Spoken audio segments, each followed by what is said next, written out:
എല്ലാവർക്കും നമസ്കാരം. ലാസ്റ്റ് ക്ലാസ്സിൽ ഒരു വ്യക്തിയെ വൈദ്യുതി ആഘാതത്തിൽ നിന്ന് എങ്ങനെ സംരക്ഷിക്കാമെന്ന് ചർച്ച ചെയ്തു. ഈ ദിവസം വീഡിയോയിൽ വ്യക്തിയെ സംരക്ഷിച്ച് അതിനുശേഷം കൃത്രിമ ശ്വസനക്രിയ എങ്ങനെ നൽകണമെന്ന് ചർച്ച ചെയ്യാം. കൃത്രിമ ശ്വസനം പരിശീലിക്കുന്നതിനുള്ള വിവിധ മാർഗങ്ങളാണ് താഴെ പറയുന്നത്. എ. സ്കാഫർ രീതി. ബി. സിൽവസ്റ്റർ രീതി. സി. ഹോൾഗർ നീൽസൺ രീതി. ഡി. വായയും തമ്മിലുള്ള രീതി. ഇ. വായയും മൂക്കും തമ്മിലുള്ള രീതി. എഫ്. കാർഡിയക് അറസ്റ്റിന് CPR. കൃത്രിമ ശ്വസനം പരിശീലിക്കുക. മനുഷ്യനിർമ്മിതമായ ശ്വസനം സ്വാഭാവിക ശ്വസനം നിലയ്ക്കുമ്പോൾ ഉപയോഗിക്കുന്ന അടിയന്തര പ്രക്രിയയാണ്. മുങ്ങിമരണം, ശ്വാസം മുട്ടൽ, ശ്വാസതടസ്സം, കാർബൺ മോണോക്സൈഡ് വാതകം, വൈദ്യുതി ഷോക്ക് എന്നിവ തടയാൻ കൃത്രിമ ശ്വസനം ഉപയോഗിക്കുന്നു. മെത്തേഡ് 1. സ്കാഫർ രീതി. ഇരയെ പ്രാൻ അവസ്ഥയിൽ തല താഴേക്ക് വെച്ച് ഫ്രഷ് അന്തരീക്ഷത്തിൽ ഇരുത്തണം. നെഞ്ചിൽ ഒരു ചെറിയ തലയണ വയ്ക്കുക.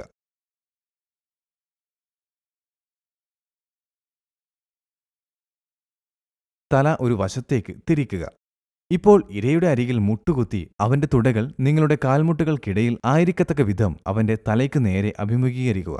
നിങ്ങളുടെ കൈകൾ നെഞ്ചിന്റെ താഴത്തെ ഭാഗത്ത് വയ്ക്കുക. തുടർന്ന് മുന്നോട്ട് കുനിഞ്ഞ് ഇരയുടെ അരക്കെട്ടിൽ അമർത്തി പതുക്കെ നിങ്ങളുടെ ശരീരഭാരം ചെലുത്തുക. ഇരയുടെ ശരീരസമ്മർദ്ദം ഒഴിവാക്കിക്കൊണ്ട് യഥാർത്ഥ സ്ഥാനത്തേക്ക് മടങ്ങുക. 2 മിനിറ്റ് ഇടവേളയിൽ വീണ്ടും മുന്നോട്ടും പിന്നോട്ടും ചായുക. 1 മിനിറ്റിൽ 12 തവണ ഈ പ്രക്രിയ ആവർത്തിക്കുക. ഇര സ്വാഭാവികമായി ശ്വസിക്കാൻ തുടങ്ങുന്നതുവരെ ഈ പ്രക്രിയ തുടരുക. മെത്തേഡ് 2. സിൽവസ്റ്റർ രീതി അല്ലെങ്കിൽ ആം ലിഫ്റ്റ് ചെസ്റ്റ് പ്രഷർ രീതി.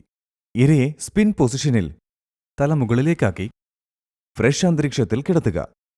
ചെറിയ തലയിണ തോളിന് താഴെ വയ്ക്കുക. കഴുത്ത് പൂർണ്ണമായി നീട്ടിയിട്ടുണ്ട് എന്ന് ഉറപ്പാക്കുക. തുടർന്ന് ഇരയുടെ തലയിൽ മുട്ടുകുത്തി അവന്റെ 2 കൈകളിലും പിടിക്കുക. ഇപ്പോൾ ഇരയുടെ കൈകൾ തലയ്ക്ക് മുകളിൽ ഉയർത്തി കൈകൾ നെഞ്ചിൽ മടക്കി അതേസമയം നെഞ്ചിൽ അമർത്തുക. ഈ പരിശീലനം ഇരകൾക്ക് പ്രചോദനം നൽകാനും ശ്വാസകോശത്തിൽ നിന്ന് വായു പുറത്തേക്ക് തള്ളാനും ഇടയാക്കും. ഇരയ്ക്ക് സ്വാഭാവിക ശ്വസനം ലഭിക്കുന്നതുവരെ നടപടിക്രമം ആവർത്തിക്കുക. ഹോൾഗർ നീൽസന്റെ രീതി അല്ലെങ്കിൽ ആം ലിഫ്റ്റ് ബാക്ക് പ്രഷർ രീതി. ഇരയെ ശുദ്ധ അന്തരീക്ഷത്തിൽ തല താഴോട്ട് അഭിമുഖീകരിക്കുന്ന അവസ്ഥയിൽ വയ്ക്കുക. അവന്റെ കൈകൾ ഒരു കൈപ്പത്തി കൊണ്ട് മറ്റൊന്നിൽ മടക്കി അവന്റെ തല കൈപ്പത്തിക്ക് മുകളിൽ വരുന്ന വിധം മുഖം ചേർത്ത് കിടത്തുക. അവന്റെ തല ഒരു വശത്തേക്ക് ചരിക്കുക. ഇരയുടെ തലയിൽ നിങ്ങളുടെ കാൽമുട്ടുകൾ വയ്ക്കുക. നിങ്ങളുടെ കൈകൾ ഇരയുടെ മുതുകിൽ കക്ഷങ്ങളുടെ ഇരുവശത്തും വയ്ക്കുക. എന്നിട്ട് വിരലുകൾ വിടർത്തി വയ്ക്കുക. നിങ്ങളുടെ കൈകൾ നേരെയാക്കി ഇരയുടെ മുതുകിൽ ദൃഢമായി അമർത്തിയാൽ ശ്വാസകോശത്തിൽ നിന്നും വായു പുറത്തേക്ക് പോകും. ഇരയുടെ കൈകൾ കൈമുട്ടിന് മുകളിൽ പതുക്കെ വലിക്കുക. അല്പം പിന്നോട്ടു പോയി ഇരയുടെ കൈ നിങ്ങളുടെ നേരെ വലിക്കുക. കൈ അതിന്റെ സ്ഥാനത്ത് തന്നെ വയ്ക്കണം. ഈ പ്രക്രിയ മിനിറ്റിൽ 12 മുതൽ 15 തവണ വരെ ചെയ്യണം. മെത്തേഡ് 4. വായയും തമ്മിലുള്ള രീതി. കൃത്രിമ ശ്വാസോച്ഛ്വാസത്തിനുള്ള ഏറ്റവും മികച്ച മാർഗങ്ങളിൽ ഒന്നാണിത്. ഇരയെ പരന്ന പ്രതലത്തിൽ മലർന്നു കിടത്തുക. ഇരയുടെ കഴുത്തിലും തോളിലും അടുത്ത് മുട്ടുകൊണ്ട് ഇരിക്കുക. സ്റ്റെപ്പ് 3. ഇരയുടെ തല ചെറുതായി പിന്നിലേക്ക് വലിക്കുക. അവന്റെ ശ്വാസോച്ഛ്വാസം ശ്രദ്ധിക്കുകയും അവൻ ശ്വസിക്കുന്നുണ്ടോ എന്നറിയാൻ അവന്റെ നെഞ്ച് നിരീക്ഷിക്കുകയും ചെയ്യുക. ഇര ശ്വസിക്കുന്നില്ലെങ്കിൽ അല്ലെങ്കിൽ അബോധാവസ്ഥയിലാണെങ്കിൽ എന്നിട്ട് ഇരയുടെ ശ്വാസനാളം തുറക്കുക. ഒരു കൈ നെറ്റിയിൽ വയ്ക്കുക, മറ്റൊന്ന് താടിയിലും. ഇരയുടെ തല പിന്നിലേക്ക് ചെരിച്ച് താടി ചെറുതായി ഉയർത്തുക. ഇത് പിൻഭാഗത്തെ ശ്വസനനാളത്തിൽ നിന്ന് നാവിനെ ഉയർത്തുന്നു. അങ്ങനെ വായു നെഞ്ചിലേക്ക് പോകുന്നു. എയർവേ വ്യക്തമാണെന്ന് ഉറപ്പാക്കുക. നിങ്ങളുടെ കൈകൾ നെറ്റിയിൽ വെച്ചുകൊണ്ട് ഇരയുടെ മൂക്ക് പിഞ്ച് ചെയ്ത് അടയ്ക്കുക. ഒരു ദീർഘനിശ്വാസമെടുത്ത് ഇരയുടെ വായിലേക്ക് വായു ഒരു വിടവില്ലാതെ 1.5 മുതൽ 2 സെക്കൻഡ് വരെ വായ കൊണ്ട് ഊതുക. ഊതുമ്പോൾ ഒരുപാട് വേഗത്തിലും കൂടുതലുമായി ഊതാതിരിക്കാൻ ശ്രമിക്കുക.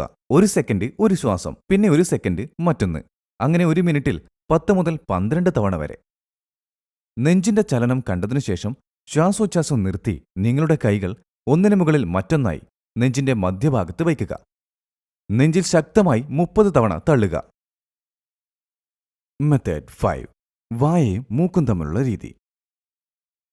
ഇരയെ ഒരു മിനുക്കിയ സ്ഥാനത്ത് കിടത്തുക.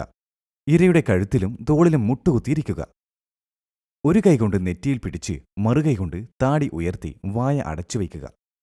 ഒരു ദീർഘനിശ്വാസമെടുത്ത് ഇരയുടെ മൂക്കിലേക്ക് നിങ്ങളുടെ വായ കൊണ്ട് 2 നാസാരന്ധ്രങ്ങളിലൂടെയും 1.5 മുതൽ 2 സെക്കൻഡ് വരെ വായൂതുക. ഇര സാധാരണഗതിയിൽ ശ്വസിക്കുന്നതുവരെ ഈ പ്രക്രിയ മിനിറ്റിൽ 10 മുതൽ 15 തവണ വരെ ആവർത്തിക്കുക. നമുക്കിനി വൈദ്യുത പൊള്ളൽ ചർച്ച ചെയ്യാം. വൈദ്യുത പൊള്ളലിന്റെ തീവ്രത മനുഷ്യ ശരീരത്തിലൂടെ ഒഴുകുന്ന വൈദ്യുതധാരയുടെയും സമയത്തിന്റെയും അളവിനെ ആശ്രയിച്ചിരിക്കുന്നു. സാധാരണയായി 500 മുതൽ 1000 വോൾട്ട് വരെ ഉയർന്ന വോൾട്ടേജ് വൈദ്യുത പ്രവാഹങ്ങളിൽ ഗുരുതരമായ പൊള്ളലും 110 മുതൽ 120 വോൾട്ട് വരെ നേരിയ പൊള്ളലും കാണപ്പെടുന്നു. വൈദ്യുത പൊള്ളൽ ചർമ്മത്തിനും ടിഷ്യൂകൾക്കും പ്രധാന അവയവങ്ങൾക്കും കേടുവരുത്തും. ചിലപ്പോൾ മരണത്തിനും കാരണമാകും. മിന്നൽ, ഉയർന്ന വോൾട്ടേജ് ലൈനുകൾ, ശരിയായ രീതിയിൽ പരിപാലിക്കാത്ത വീട്ടുപകരണങ്ങൾ എന്നിവ കാരണം മനുഷ്യർക്ക് വൈദ്യുത ആഘാതം സംഭവിക്കാം. വൈദ്യുത പൊള്ളൽ എങ്ങനെ ചികിത്സിക്കാം? ചെറിയ പരിക്കുകൾക്ക് 1. പൊള്ളലേറ്റ ഭാഗത്ത് സാധാരണ തണുത്ത വെള്ളം ഒഴിക്കുക, അല്ലെങ്കിൽ 30 മിനിറ്റ് സാധാരണ വെള്ളത്തിൽ മുക്കിവെക്കുക. 2.